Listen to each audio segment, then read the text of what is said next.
大家好啊！猪肉别种包饺子、蒸包子啦。今天用猪肉给大家分享一个非常好吃的做法。先将猪肉分小块切成肉片，再剁成猪肉泥，装入盆里，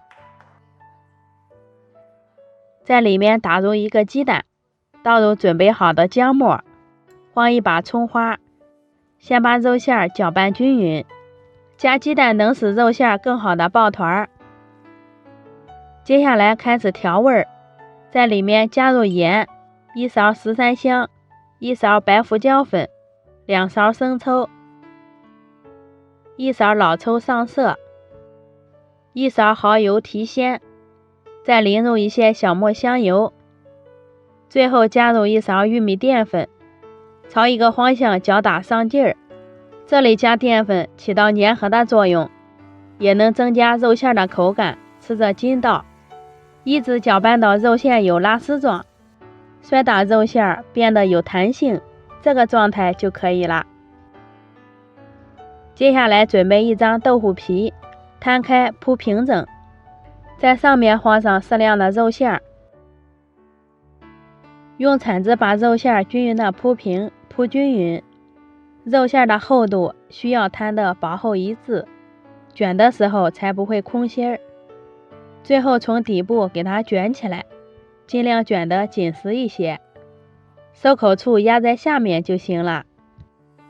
我们把它放在一个盘子里面，凉水放入锅中，盖上锅盖，开大火烧开，用中火蒸上30分钟。时间到之后关火就可以取出来了。常温下给它放凉，这个时候的肉卷就可以切开食用了。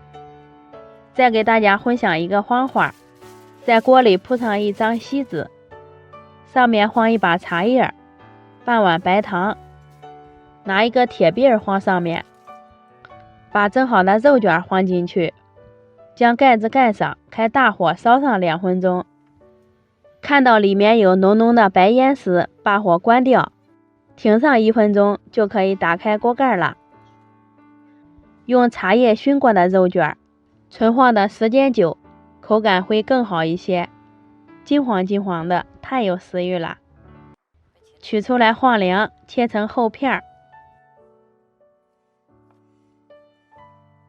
摆入盘里就可以端上桌了。